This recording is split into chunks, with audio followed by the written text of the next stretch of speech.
Assalamualaikum warahmatullahi wabarakatuh. Perkenalkan, nama lengkap saya Todalero, NIM 22132663. Di sini saya akan membahas tentang anatomi fisiologi sistem pencernaan. Dosen pengampu Bapak Henry Didharto, Escape NS MPD. Saya mahasiswa Sekolah Tinggi Ilmu Administrasi Malang, Prodi D3 Rekam Medis dan Informasi Kesehatan. Di sini saya akan membahas tentang rongga mulut. Proses pencernaan dimulai di dalam mulut, tempat terjadinya pencernaan mekanis dan kimiawi. Mulut berfungsi untuk mengunyah makanan menjadi lebih halus agar mudah dicerna. Di dalam mulut terjadi pencernaan secara mekanis oleh gigi dan kimiawi oleh enzim amilase. Gigi memotong makanan menjadi potongan-potongan kecil. Potongan kecil makanan lalu dibasahi oleh air liur sebelum lidah dan otot-otot lain mendorong makanan ke dalam faring dan melanjutkannya ke dalam kerongkongan esofagus. Yang kedua, kerongkongan esofagus. Kerongkongan adalah saluran yang menghubungkan mulut dengan lambung. Saluran ini merupakan jalan bagi makanan yang telah dikunyah dari mulut menuju proses pencernaan selanjutnya di dalam lambung. Otot-otot kerongkongan memindahkan makanan dengan gerakan peristaltik. Ini adalah kumpulan kontraksi dan relaksasi otot yang menimbulkan gerakan seperti gelombang sehingga makanan terdorong masuk menuju lambung. Pada ujung kerongkongan terdapat sfinkter atau otot-otot berbentuk cincin.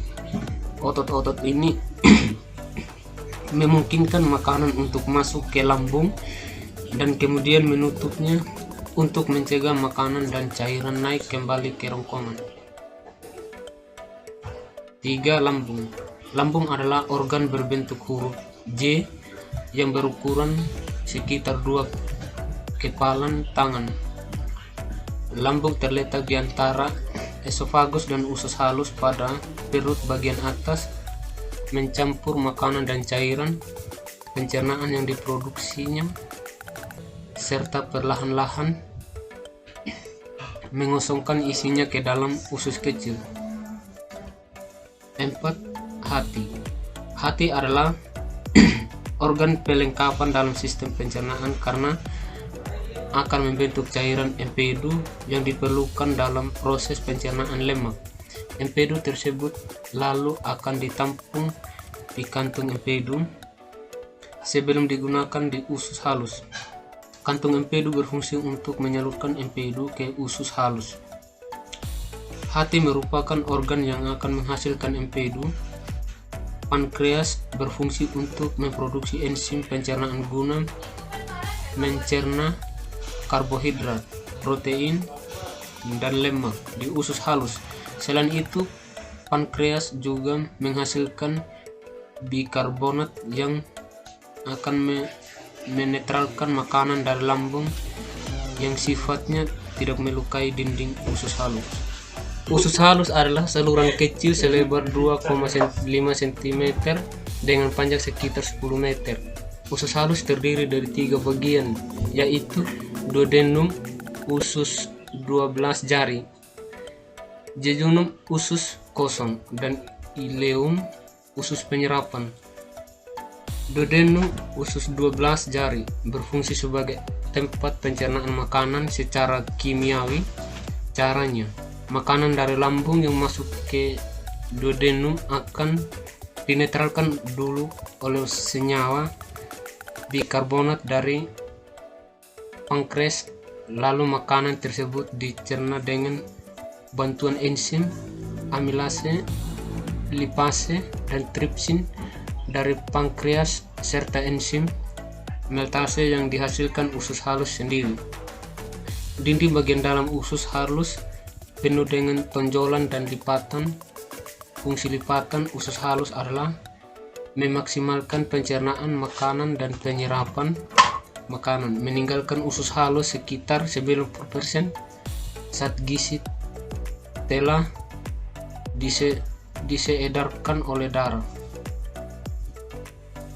Ada beberapa usus dalam sistem pencernaan manusia, yaitu kelenjar pada dinding usus mengeluarkan enzim yang memecah pati dan gula. Pankreas mengeluarkan enzim ke dalam usus kecil yang membantu memecah karbohidrat, lemak, dan protein. Hati menghasilkan empedu yang disimpan di kantong empedu. Empedu membantu melarutkan lemak sehingga dapat diserap oleh tubuh. Usus halus menyerap nutrisi dari proses pencernaan. Dinding dari usus halus kecil ditutupi oleh tonjolan yang disebut villi. Tonjolan meningkatkan luas permukaan usus halus secara besar-besaran. Penyerapan zat gizi lebih maksimal. 6. Usus besar. Usus besar membentuk huruf U terbalik di sekitar usus halus yang berlipat-lipat.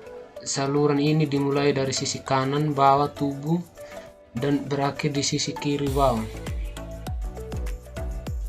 Panjang usus besar sekitar 5-6 meter dan terdiri dari 3 bagian, yaitu cecum, kolon, dan rektum. Cecum adalah kantung pada bagian awal usus besar. Area ini menyalurkan hasil pencernaan makanan yang telah diserap dari usus halus menuju usus besar. Kolon adalah tempat cairan dan garam diserap dan memanjang dari cecum ke rektum. Fungsi utama usus besar yaitu membuang air dan mineral elektrolit dari ampas makanan yang tidak tercerna, lalu membentuk limbah pada yang dikeluarkan bakteri dalam usus besar, membantu memecah bahan tercerna tersebut.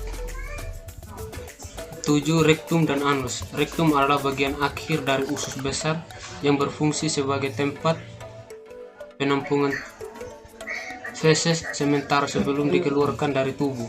Saat rektum sudah mulai penuh, otot-otot di sekelilingnya akan terangsang untuk mengeluarkan feses. Inilah yang membuat sobat merasa mulas dan ingin buang air besar. Feses nantinya akan dikeluarkan melalui anus. Anus merupakan bagian paling akhir dari saluran pencernaan manusia yang berbatasan langsung dengan lingkungan luar. Fungsi anus tak lain adalah sebagai tempat keluarnya feses. Otot-ototnya bisa berkontraksi di bawah mengatur pengeluaran feses.